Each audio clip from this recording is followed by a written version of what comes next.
திராவிட இயக்க போர்வால் தலைவர் வைகோ அவர்கள் 1978ஆம் ஆண்டு தன்னுடைய 34ஆம் வயதில் நாடாளுமன்றத்தில் முதலாக அடியெடுத்து வைத்தார்.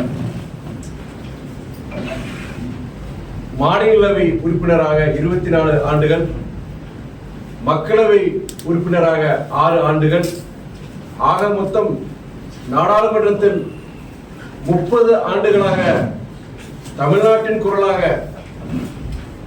தமிழ்நாட்டின் உரிமைகளுக்காக, தமிழ் மக்களின் நலனுக்காக அயராது பாடுபட்டவர், போராடியவர். அவருடைய சாதனைகள், ஒரு நாடாளுமன்ற உறுப்பினராக அவருடைய தொண்டுகள்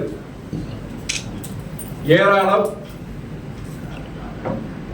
20 வருடங்களுக்கு முன்பு நதிநீர் இணைப்பு, அதை பற்றி சிந்திக்காத காலங்களில் நதிநீர் இணைப்பு சாத்தியமற்றது என்று கூறிய காலகட்டத்தில் நதிநீர் இணைப்புக்காக நாடாளுமன்ற வரலாற்றில் முதன்முறையாக தனிநபர் மசோதாவை கொண்டு வந்தவர் நம் தலைவர் வைகோ ஆவார். இன்று நாடு முழுவதும் பல இடங்களில் நதிநீர் இணைப்புக்கான பணிகள் நடைபெறுகின்றது என்றால் அதற்கு வித்திட்டவர் மாமனிதர் வைகோ ஆவார். மே 1 மே தினம் ஊதியத்துடன் விடுமுறையாக அன்றைய பிரதமர் சமூக நீதி காவலர் திரு VP சிங் மூலமாக அறிவிக்க செய்தவர் நம் தலைவர் வைகோ ஆவார். நெய்வேலி NLC நிறுவனம் தனியார் மயமாகாமல் இன்று வரை 30,000 குடும்பங்களுக்கு வாழ்வாதாரத்தை அளிக்கும் ஒரு பொதுத்துறை நிறுவனமாக நீடித்திருக்கிறது என்றால் அதற்கு காரணமானவர் நம் தலைவர் வைகோ. நாட்டின் விடுதலைக்காக போராடிய முக்கிய தலைவர்களின் அனைவரின் படமும் நாடாளுமன்றத்தின் மைய மண்டபத்தில் இருக்கும் பொழுது அதே மைய மண்டபத்தில் இந்திய அரசியல் சாசனத்தை இயற்றிய அண்ணல் அம்பேத்கர் அவர்களின் திருவுருவப் படம் இல்லையே. புரட்சியாளர் அம்பேத்கரின் படத்தை நாடாளுமன்றத்தில் வைத்தால் நாடாளுமன்றம் தீட்டுப்படுமா என்று அன்று நாடாளுமன்றம் அதிர வைக்க முழங்கி அன்றைய நாடாளுமன்றத்தின் மனசாட்சியை தட்டி எழுப்பி அன்றைய பிரதமர் சமூக நீதி காவலர் திரு VP சிங் மூலமாக அண்ணல் அம்பேத்கரின் திருவுருவப் படத்தை திறக்க வைத்தவர் நம் தலைவர் வைகோ ஆவார். விருதுநகரிலிருந்து சிவகாசி, ராஜபாளையம், தென்காசி வழியாக கொல்லம் செல்லும் ரயில்கள் பயன்படுத்தும் விருதுநகர் கொல்லம் அகல ரயில் பாதத்தை திட்டத்தை அன்றைய பிரதமர் அடல் பிகாரி வாஜ்பாய் மூலம் கொண்டு வந்த மக்கள் சேவகன் நம் தலைவர் வைகோ. டிக்கெட் பரிசோதனையாளர்கள், ரயில்வே டிக்கெட் பரிசோதனையாளர்கள் TTR அவர்களுக்கு இன்று ரயில்களில் படுக்கை வசதி, பர்த் வசதி இருக்கிறது என்றால் அதற்கு காரணமானவர் மக்கள் சேவகன் நம் தலைவர் வைகோ. நம்முடைய தொப்புள் கொடி உறவுகள், ஈழத் தமிழர்களின் உரிமைகளுக்காக நாடாளுமன்றத்தின் வரலாற்றில் அதிக முறை சிறப்பு கவன ஈர்ப்பு மசோதாக்களை, தீர்மானங்களை கொண்டு வந்தவர் நம் தலைவர் வைகோ. ஈழத் தமிழர்களின் குரலாக, மேதகு ஐயா அவர்களின் குரலாக நாடாளுமன்றத்தில், ஐநா மன்றத்தில், மக்கள் மன்றத்தில் ஒலித்தவர் நம் தலைவர் வைகோ ஆவார். 1978ஆம் ஆண்டு அவர் நாடாளுமன்றத்தில் முதல் அடியெடுத்து வைத்த பொழுது, அவர் கன்னி பேச்சை உரையாற்றும் பொழுது அவருக்கு ரயில்வே துறை அமைச்சகத்திலிருந்து அனுப்பப்பட்ட ஹிந்தியால் எழுதப்பட்ட அந்த கடிதத்தை அன்று நாடாளுமன்றத்தில் மாநிலங்களவையில் அன்றைய பிரதமர் மொரார்ஜி தேசாய் அவர்களுக்கு முகத்துக்கு எதிராக அந்த கடிதத்தை கிழித்தெறிந்து எரிந்துவிட்டு கடைசி தமிழனின் கடைசி ரத்தம் இருக்கும் வரை நாங்கள் இந்திய ஆதிக்கத்தை எதிர்ப்போம் என்று சபை அதிர முழங்கியவர் நம் தலைவர் வைகோ அவர்கள். அவருக்கு வயது 81. அவருடைய நாடாளுமன்ற பதவி முடிவு பெறும் இந்த காலகட்டத்தில் கடந்த ஏப்ரல் மாதத்தில் கட்டாய இந்தியை வெட்டி சாய்ப்போம் என்று புரட்சி கவிஞர் பாரதிதாசன் பாடல் வரிகளை குறிப்பிட்டு கர்ஜித்தவர் நம் தலைவர் வைகோ அவர்கள். நாடாளுமன்றத்தில் நுழையும் போது 1978 ஆண்டு அப்போதும் சரி பதவிக்காலம் முடிகின்றது, இனி அந்த சபையில் அவர் அடியெடுத்து வைக்க மாட்டார் என்று தெரிந்து கொண்டு அவருடைய இறுதி கடைசியாக பேசிய அந்த பேச்சு மும்மொழி கொள்கையை எதிர்த்து இந்திய ஆதிக்கத்தை எதிர்த்து தன் தமிழ் பற்றை வெளிப்படுத்தி தமிழக நெஞ்சைகளை நெகிழச் செய்தார்.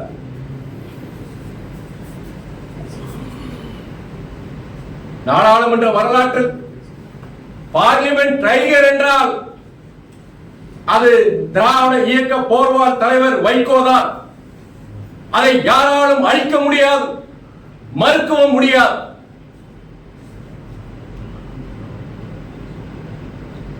பொன்குடம் உடைந்தாலும் அது பொன்குடம் தான்.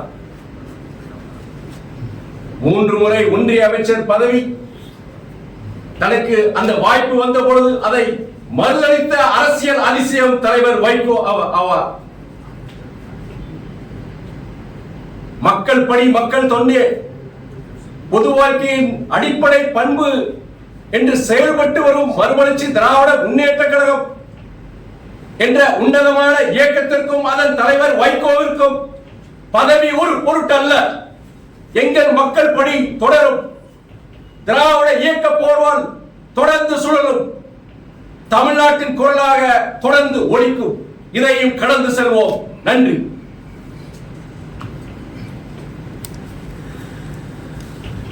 லாஸ்ட் டைமும் போராட்டத்தில் தான் சார் வாங்கினீங்க, எம்பி சீட்டை வாங்கினதும் கூட்டணியிலே இருக்கீங்க. ஆனால் ஒவ்வொரு தடவையும் உங்களுக்கு மறுக்கப்படுது. அதை பற்றி நீங்கள் என்ன நினைக்கிறீங்க? நாங்கள் முதல்ல 2019 கூட்டணியில் சேரும் பொழுது பொது உடைமை இயக்கங்கள், விடுதலை சிறுத்தைகள் கட்சி எங்களுக்கு தலா 2 சீட். அதாவது எங்களுக்கு பொறுத்தவரை தலைவர் உங்களுக்கே தெரியும், தலைவருக்கு அப்போது மாரடைப்பு ஏற்பட்டு ஹார்ட் அட்டாக், பேஸ் மேக்கர் வச்சிருந்தாங்க. அப்போ அதை கருத்தில் கொண்டு அப்போது திமுக திராவிட முன்னேற்ற கழக தலைமை, கூட்டணி தலைமை, அவர் தேர்தல் நேரத்தில் அவருக்கு வாக்கு சேகரிக்கிறது ரொம்ப கஷ்டம். வெற்றி பெற்றாலும் அவருடைய ஒரு மக்களவை உறுப்பினராக செயல்படுவது கஷ்டம். அதனால அவருடைய உடல்நலம் கருதி அவருக்கு நாங்கள் ராஜ்யசபா மாநிலங்களவை உறுப்பினராக கொடுக்குறோம், நீங்க ஒரு மக்களவை ஒரு மாநிலவை எடுத்துக்கோன்னு சொல்லியிருந்தாங்க. அதன் அடிப்படையில் தான் உடன்பாடு ஏற்பட்டது. தொடர்ந்து கிட்டத்தட்ட 7 ஆண்டுகள் கடந்து 8 ஆண்டுகளாக இந்த கூட்டணியில் நீடித்து வருகிறோம். சென்ற முறை அதே மாதிரி சட்டமன்ற தேர்தலையும் பொது உடைமை இயக்கங்கள், விடுதலை சிறுத்தைகள் கட்சி எங்களுக்கும் அந்த அடிப்படையில் தலா 6 சட்டமன்ற தொகுதிகள் என்ற அடிப்படையில் எங்களுக்கு ஒதுக்கப்பட்டது. கடந்த நாடாளுமன்ற தேர்தலில் அந்த சீட் எண்ணிக்கை என்று வரும்பொழுது எங்களுக்கு கடந்த முறை கொடுத்த மாதிரி ஒரு மக்களவை உறுப்பினர், ஒரு மாநிலங்களவை உறுப்பினர் சொல்லும் பொழுது அதை அறிவிச்சிடலாமே சொல்லும் போது அவங்க சொன்னது என்னன்னா, நீ ஒரு 1.25 வருஷம் இருக்கு, அதில் நியாயம் இருக்கு, அது 1.25 வருஷம் இருக்கு, அப்போ கண்டிப்பா தலைவர் அதை செய்வார். தலைவர்னா கூட்டணி தலைவர் மாண்பு முதலமைச்சர் அந்த தலைமை அவர்கள் செய்வார் என்று சொன்னார்கள். அது அறிவிச்சிட்டா இல்லை, எங்களுடைய இயக்கத்தோழர்கள் மத்தியில் மற்றவங்களுக்குலாம் 2 சீட்டு எங்களுக்குன்னு சொல்லும்போது இல்லை, அது ராஜ்யசபா கண்டிப்பாக அது மாதிரி தான் கொடுத்தாங்க. அது மாதிரி கண்டிப்பாக தலைவர் வைகோங்கிறவர் மறக்க மாட்டாங்க, கண்டிப்பாக செய்வாங்கன்னு சொல்கிறாங்க. அதை ஏற்றுக்கொண்டு தான் நாங்கள் இப்பயே தொடரலாம், அது மாற்று கருத்து கிடையாது. அதன் அடிப்படையில் நீங்கள் கேட்ட கேள்விக்குன்னு சொல்கிறேன், அதனால தான் நாங்கள் அதை கடந்து சொல்லுவோம்னு சொல்கிறேன். உறுதி கிட்டத்தட்ட உறுதி சொல்ற மாதிரி தான் நீங்க சொல்றீங்க. பொருளுடைய மீனிங் என்னன்னா வந்து அவங்க அஷூரன்ஸ் கொடுத்துருக்காங்க, பட் அந்த அஷூரன்ஸ் அவங்க காப்பாற்றுற மாதிரி தெரியலையே. இல்லை, நாம அவங்க கூட்டணியை பொறுத்த வரைக்கும் நாங்கள் முதல்ல சேரும் பொழுது நீங்கள் சொல்றது கரெக்டாக நாங்கள் அடிப்படையில் நாங்கள் சேரணும். அதுக்கப்புறம் பொறுத்த வரைக்கும் சென்ற இதுலையுமே அதே தான். நீங்கள் 1.5 வருஷம் இருக்கு, அதனால கண்டிப்பாக அப்போ சொன்ன இப்போ சொன்னால் தேவையில்லாத ஒரு குழப்பம் வரும். அது நியாயமானதான். ஏன்னா ஒரு ராஜ்யசபா சீட் சொல்லும்போது எல்லாருக்கும் அந்த எண்ணம் வரும். அப்போ எங்களுக்குன்னு சொல்லி வரும்போது அது இப்போதைக்கு வேண்டாம்னு சொல்லியிருந்தாங்க. முக்கியம் அதில் திராவிட முன்னேற்ற கழகத்தை சார்ந்த முக்கியமான நபர்கள். அதனால வந்து அப்போதைக்கு தலைவர் பொறுத்த வரைக்கும் கண்டிப்பாக கூட்டணி தலைவர் அவருடைய முதலமைச்சர் கண்டிப்பாக அதுக்கு செய்வார் மாதிரி சொல்லியிருந்தாங்க. அது எங்களுக்கு பொறுத்த வரைக்கும் நீங்கள் சொல்ற மாதிரி அதில் வருத்தம் இருக்கு. அதில் ஆனால் நாங்கள் அதை தமிழ்நாட்டு நலன் கருதி அதை கடந்து செல்கிறோம் சொல்லுவோம். இப்போ கமலஹாசன் கேட்டிருக்கீங்களா நீங்க? கண்டிப்பா அதில் நம்ம கேட்டுருவோம், அதில் மறுக்கிறது கிடையாது. அங்கே கேட்டுருவோம். அதான் தலைவர் வைகோ கேட்கல இல்லை, எங்களுடைய தலைமை நிர்வாகிகள் நான் உட்பட அந்த கோரிக்கையை வச்சு என்ன சொன்னாங்க?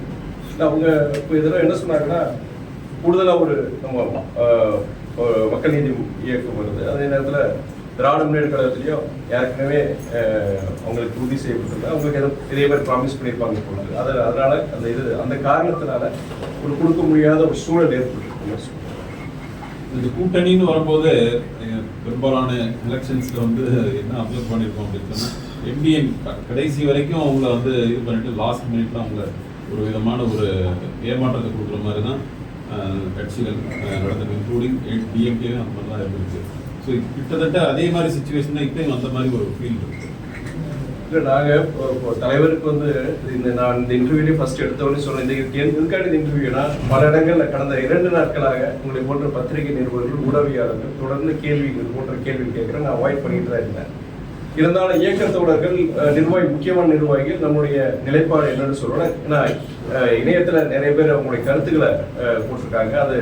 அது தலைமை நிர்வாகிகள், தலைவர் கேட்கல சரி, தலைமை நிர்வாகிகள் என்ன இதுக்கு முயற்சி எடுத்தாங்க, அவங்க அப்போ இதை கையாண்டாங்களாங்கிற ஒரு இது வரும்பொழுது அதுக்கு பல வழிகள் உங்களுக்கு ஒரு பதில் சொல்லணும், இயக்கத்தில் இருக்க தொண்டர்கள் நிர்வாகிகளுக்கு ஒரு பதில் சொல்ல வேண்டிய ஒரு சூழ்நிலை, பொதுமக்கள்கிட்டே ஒரு இந்த இணையத்தில் இந்த மாதிரி பல செய்திகள் போறதுனால அப்போ அதுக்கு உண்டான அந்த தெளிவுபடுத்திருக்க வேண்டியதான் இன்னைக்கு நான் இந்த பிரஸ் மீட் பொறுத்த வரைக்கும். நான் மொத்தத்தில் என்ன சொல்றேன்னா, எங்களுடைய இயக்கத்தோழர்கள் பொறுத்த வரைக்கும் அது ஒரு வருத்தம், ஒரு வேதனை.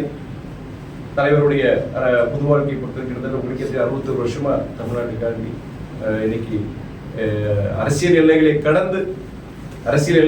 கடந்து தமிழ்நாட்டில் இருக்கிற தலைவர் மொத்தம் கிடையாது, இந்தியாவில் இருக்கிற முக்கியமான தலைவர்கள், இப்போ இருக்க தலைவர்கள் சரி, முன்னாள் தலைவர்கள் சரி, பிரதம மந்திரி அமைச்சர், அதாவது நம்மளுடைய பிரதம மந்திரி நம்முடைய இந்திரா காந்தி அம்மையார்லேருந்து நீங்கள் சமூக நீதி காவலர் VP சிங்லேருந்து திரு அடல் பிஹாரி வாஜ்பாய் வரைக்கும் வைகோ பொறுத்த வரைக்கும் ஒரு நாடாளுமன்ற வரலாற்றில் ஒரு சிறந்த ஒரு நாடாளுமன்ற உறுப்பினர்கள் அவரும் ஒருவர், ஒரு நேர்மையானவர், ஒரு உன்னதமானவர், ஒரு மனிதநேயமிக்க ஒரு தலைவர்ங்கிற அந்த ஒரு மரியாதை பொறுத்து அரசியல் எல்லைகளை கடந்து இன்னைக்கு எல்லாருக்கிட்டையும் இருக்கு. இன்னைக்கு என்னன்னா அது வந்து அதனுடைய இது என்னன்னா எல்லாருக்கிட்டையும் ஒரு எதிர்ப்பு ஜனங்கிட்டே பொறுத்த வரைக்கும் தலைவர் வைகோ கொடுத்துருக்கலாமே, ஒரு சீனியர் மோஸ்ட் ஒரு இது கொடுத்துருக்கலாமே இருக்கும்போது என்கிட்டயே பல இடங்கள்ல எல்லாருமே இதை சொல்லும் போது நான் இந்த ஒரு தருணத்துல வந்து அதை சொல்ல ஒரு ஏமாற்றம் இருக்கு, ஒரு வருத்தம் இருக்கு. ஆனால் இன்னைக்கு பொறுத்த வரைக்கும் தமிழ்நாட்டுடைய நலன் கருதி இதை கடந்து செல்வோங்கிறத சொல்ல முடியும். எனக்கு சில நானும் பொறுத்த வரைக்கும் முதன்மை செயலர் இருந்தாலுமே கூட தலைமைக்கு கட்டுப்படுத்த நான் செயல்பட முடியும். ஆனால் இதுவே பொறுத்த வரைக்கும் தலைமைக்கு கேட்டுட்டு தான் நான் சொல்றேன். ஏன்னா வந்து தலைமையே சொன்னாங்க, சொல்லி இந்த மாதிரி வழக்கத்தை சொல்லியிருக்குன்னு சொல்லி தான் நான் சொல்றேன். அதுக்கு பேர் நான் விவரிச்சு சொல்ல முடியும். சார், கூட்டணி தலைமை கொடுத்த வாக்குறுதியை காப்பாற்றுறது டிஎம்கே ஏடிஎம்கே வந்து தேமுதிக மற்ற இயக்கங்களை பற்றி நான் பேச முடியாது. நீங்க எல்லாருக்கும் அந்த கடந்த 2 நாட்களாக தொடர்ந்து உங்களுடைய கேள்விக்குண்டான பதில் நான் சொல்லியிருக்கிறேன். கடந்து செல்கிறோம், அவ்வளவுதான் என்னால சொல்ல முடியும். இந்த டிசப்பாயின்மெண்ட் வந்து அடுத்த வரக்கூடிய அசம்பிளி எலெக்ஷன்ல உங்களுக்கு ஏதாவது ஒரு காம்பன்சேஷன் ஏதாவது? இல்ல, அது என்னன்னா எங்களுடைய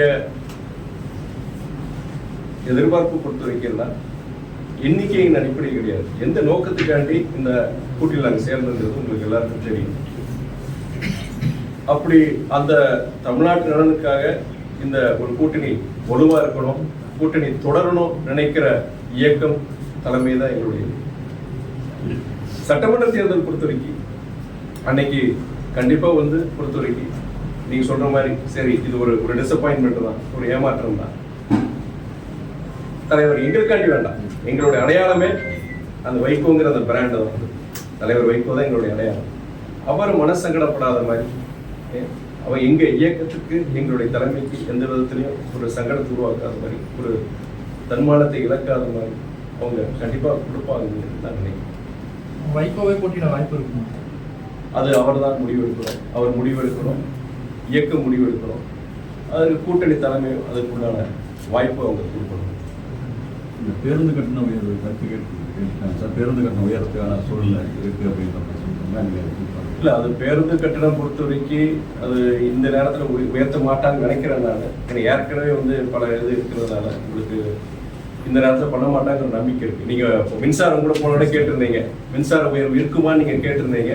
அதுக்குண்டான பதில் நான் சொல்லியிருந்தனால அது உதய திட்டத்தினால வருது. அப்புறம் அதுக்குண்டான விளக்கத்தையும் அமைச்சர், நம்முடைய மாநில அமைச்சர் அவங்க அண்ணா சிவசங்கரன் வந்து பதில் கொடுத்திருக்கிறார். கண்டிப்பா மின்சார உயர்வு இந்த தடவை இருக்காது அப்படின்னு சொல்லியிருக்கிறார். அது மாதிரி போக்குவரத்து துறையிலையும் சொல்ற மாதிரி அது அந்த இலாக்கா அவர் தான் வச்சிருக்கிறார். அதனால கண்டிப்பா இருக்காரு. அதே நிலைப்பாடு எடுக்கும் போது மின்சாரத்துறைக்கு ஒரு ஒரு முடிவும், போக்குவரத்து துறைக்கு வேற மாதிரி ஒரு முடிவு எடுக்க மாட்டாங்க. பொதுவா கண்டிப்பா இந்த அதை அதாவது அந்த ஏற்றம் இருக்காதுன்னு நான் நம்புறேன். நான்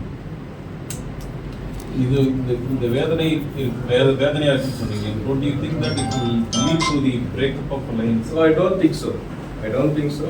Because as I earlier said, the state comes first. The state comes first and the party comes next. And we need to probably respect the sentiments of the public. I understand the party volunteers and office bearers are hurt. But then if you would ask me, the state comes first and public sentiments will come first.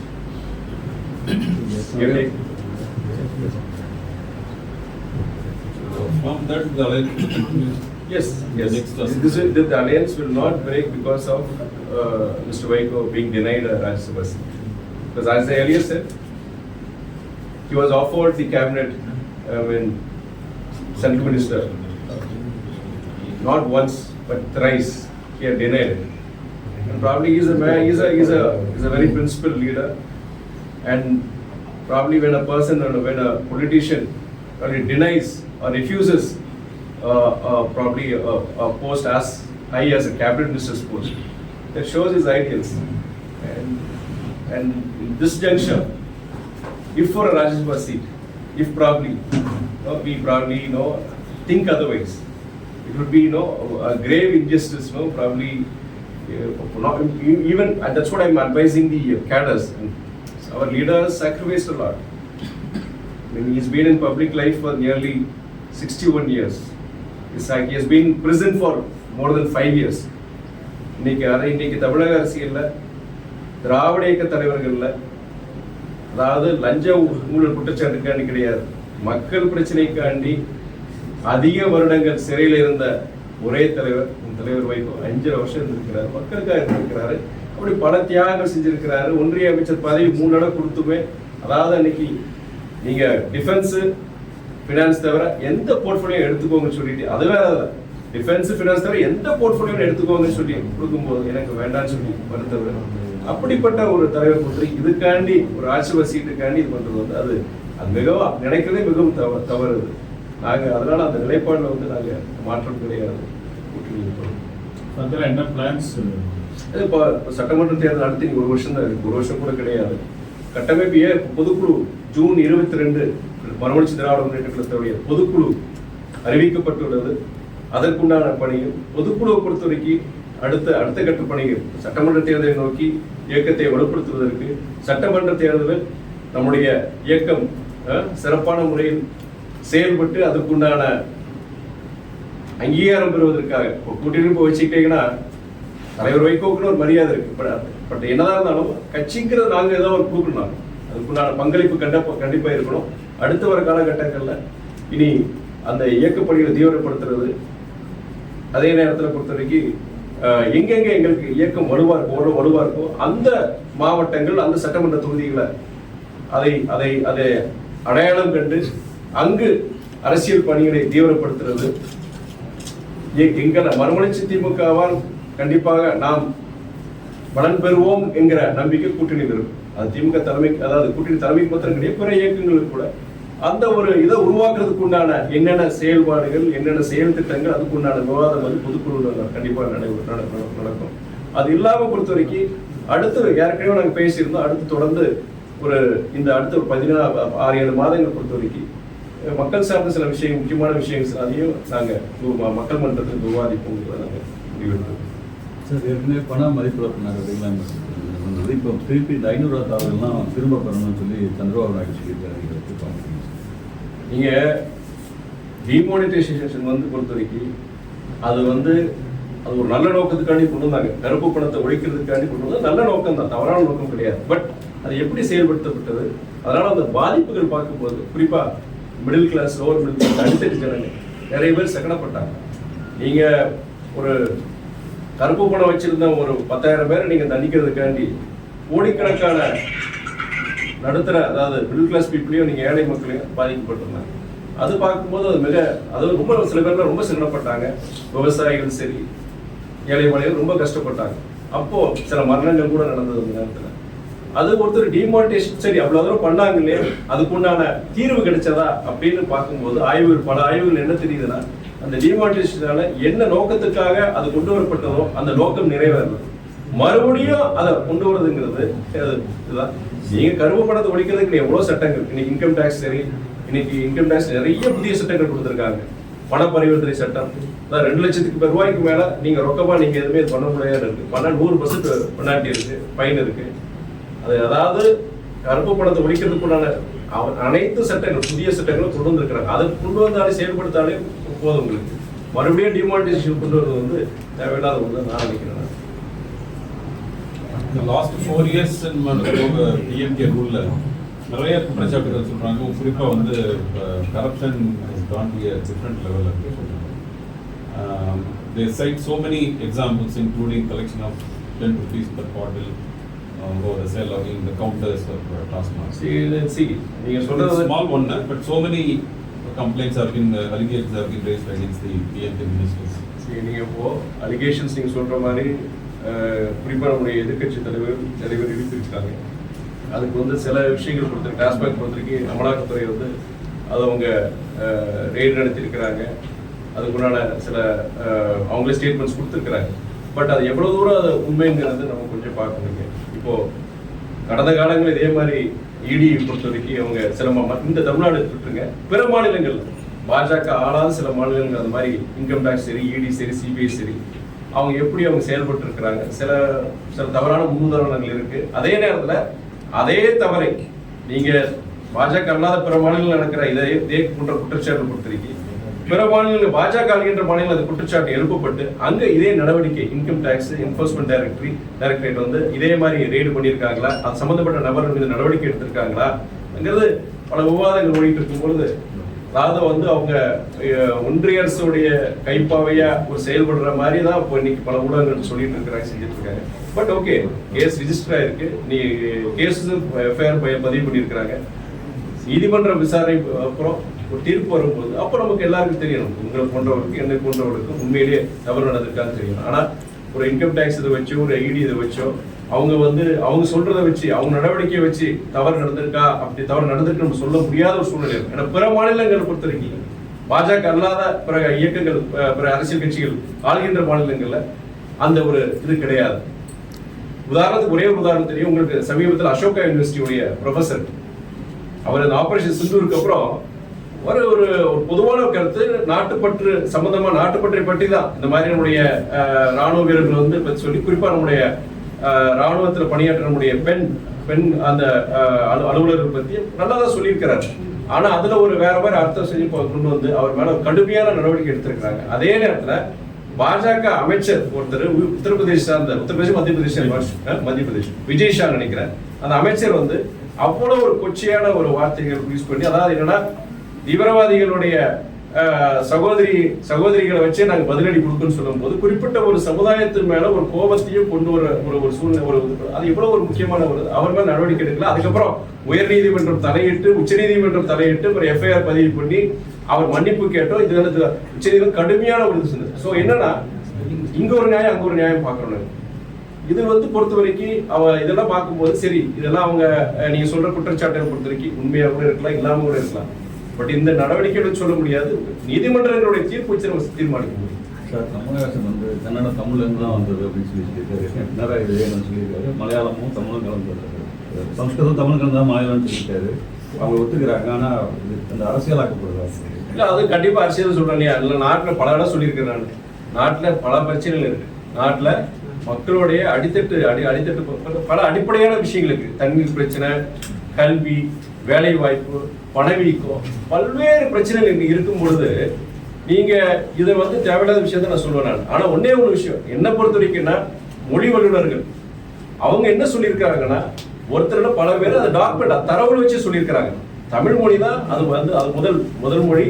அதுல இருந்து வந்ததுதான் மலையாளம், தெலுங்கு, கன்னடம், திராவிட மொழிகளுடைய அந்த பிறப்பிடமே தமிழ்ங்கிறது பல வல்லுநர்கள் சொல்லியிருக்கிறாங்க. அதுபடி நம்ம தரவுகள் வச்சு சொல்லியிருக்கிறாங்க.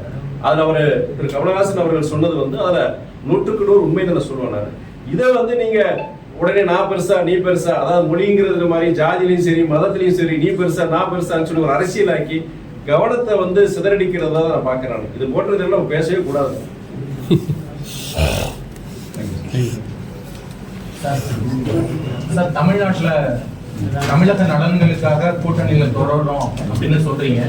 ஆனா கொலை, ரவுடிசம், ஜாதிய மோதல் இதெல்லாம் தொடர்ச்சியா நடந்துட்டு தான் இருக்கு. இந்த மக்கள் நலன் சார்ந்த மதிமுகவோட நிலைப்பாடு எதுவா? சரி, அதாவது நீங்க கேட்ட கேள்விக்கு வந்து நான் பலமுறை இதே மாதிரி கேள்வி பலமுறை நான் பதில் சொல்லியிருக்கிறேன்.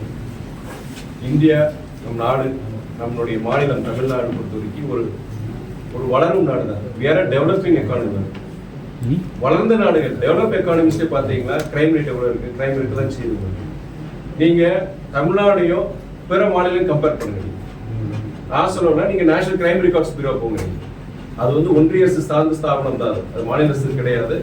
அந்த நேஷனல் கிரைம் ரெக்கார்ட்ஸ் பியூரோ படி தமிழ்நாடோட கிரைம் ரேட் என்ன இருக்கு? பிஜேபி ஆளுகின்ற உத்தரப்பிரதேஷ், ராஜஸ்தான், பிற மாநிலங்கள் எல்லாத்தையும் நீங்க எடுங்க. நீங்க இங்க தமிழ்நாடு பொறுத்த வரைக்கும் இந்த குற்ற செயல்கள் நடக்கலன்னு சொல்லல, கண்டிப்பா நடக்குது. ஆனா அதுக்குண்டான நடவடிக்கை 24 மணி நேரம் 48 மணி நேரத்தில் நடவடிக்கை எடுக்கிறாங்க, அது மாற்று கருத்து கிடையாது. ஆனா பிற மாநிலங்கள் பொறுத்த வரைக்கும் இதே தவறுகள், குறிப்பா பெண்களுக்கு எதிரான குற்றங்கள் பாத்தீங்கன்னா எந்த மாநிலம் அதிகமா இருக்கு? உங்களுக்கே தெரியும், உத்தரப்பிரதேஷ் தான் அதிகமா இருக்கு. யார் அங்க இருக்கிறாங்க? பிஜேபி தான் இருக்கிறாங்க. சோ இங்க பிஜேபி சொல்றதோ, பிஜேபி அந்த கூட்டணியில் இருக்கிற பிற கட்சிகள் அதிமுக சொல்றதோ எந்த இதுவும் கிடையாது. கடந்த கால ஆட்சிகளையும் பொறுத்தவரை இதே குற்றங்கள் நடைபெற்றது, நம்ம மறுக்க முடியாது. ஆனா அந்த குற்றங்கள் நடைபெறும் பொழுது அதுக்கு உண்டான தக்க நடவடிக்கை எடுத்தாங்கன்னா, உங்களை மாதிரி press reporters, journalist, opposition parties இவங்க எல்லாம் வந்து அதுக்கு உண்டான இதை எடுத்து அதை பொதுவெளிக்கு கொண்டு வந்த பொழுது ஒரு அழுத்தம் ஏற்பட்ட பிறகு அவங்க அதுக்குண்டான எஃப்ஐஆர் பண்ணாங்க, நடவடிக்கை எடுத்தாங்க. இப்போ பொறுத்த வரைக்கும் குற்றங்கள் நடக்க அதுக்குண்டான எதிர் நடவடிக்கை கண்டிப்பா அதை எடுக்கிறாங்கன்னு நான் பாக்குறேன். ஆனா கண்டிப்பா பொறுத்த வரைக்கும் சில விஷயங்கள் பொறுத்த வரைக்கும் இன்னைக்கு சமுதாய சீர்கேட்டு இருக்கு நான் சொல்லுவேன். இன்னைக்கு நான் அங்கேயும் பேசிட்டே போனேன். சமுதாயம் சீர்கேட்டு இருக்கு. இதுக்கு காரணம் மக்களையும் சொல்றாங்க. அரசாங்கம் பல சட்டங்கள், ஒன்றிய அரசாங்கம் இருக்கட்டும், மாநில அரசாங்கம் இருக்கட்டும், நிறைய சட்டங்கள் கொண்டு வராங்க, நல்ல விஷயம் நடக்கும்னு நினைக்கிறாங்க. அதுக்குண்டான ஒத்துழைப்பு சமுதாயத்துல இருக்கும்.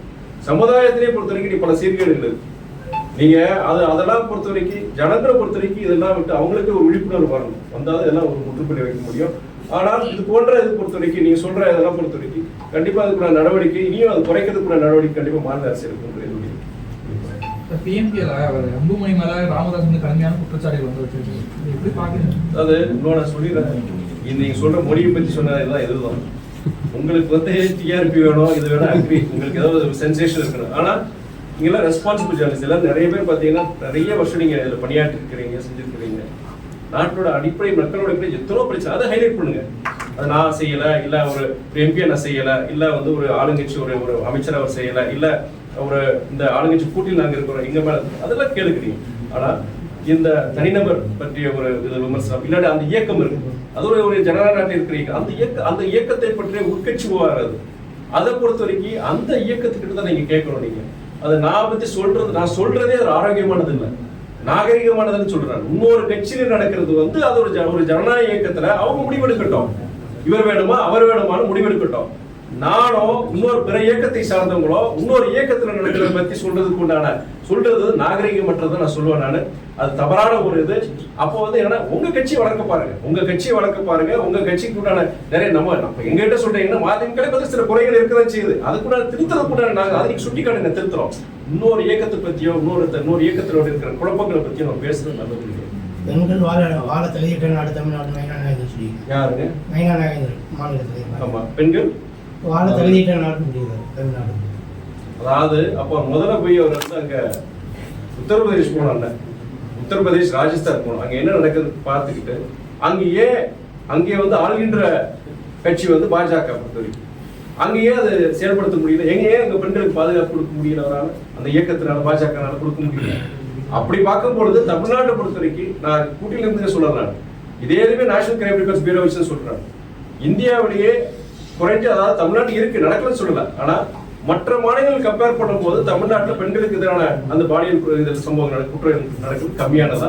குறிப்பா நம்முடைய நீங்க டெல்லி, பாம்பே, நீங்க மற்ற கல்கட்டா, பெங்களூர் போன்ற அந்த நகரங்களை காட்டிலும் சென்னையை பொறுத்த வரைக்கும் மிகவும் ஒரு பாதுகாப்பான ஒரு நகரம் பெண்களுக்குங்கிறது அது ரெக்கார்ட்ஸ்ல இருக்கு, தகவல் சொல்றேன். ஆனா வந்து என்னன்னா பொதுவா சொல்றது வந்து அது இல்லைன்னு சொல்றது இருக்கதான் செய்யுது. அதுக்கு முழுமையா கட்டுப்படுத்துறதுக்கு குறைக்கிறதுக்கு முயற்சி காவல்துறை செய்யும். துல்லியமாக தினசரி நடப்பு நிகழ்வுகளையும் கல்வி, விளையாட்டு, அரசியல், வாழ்க்கை முறை, மருத்துவம், தொழில்துறை, சினிமா, பொழுதுபோக்கு போன்ற பல்வேறு நிகழ்ச்சிகளையும் உடனுக்குடன் காண கேப்டன் டிவி மற்றும் கேப்டன் நியூஸ் சமூக வலைத்தள பக்கங்களோடு இணைந்திருங்கள். உங்கள் வணிகத்தை கேப்டன் டிவி மற்றும் கேப்டன் நியூஸில் விளம்பரத்தின் மூலம் மேம்படுத்த விருப்பமா? உடனே கீழே கொடுக்கப்படும் எண்ணிற்கு தொடர்பு கொள்ளுங்கள்.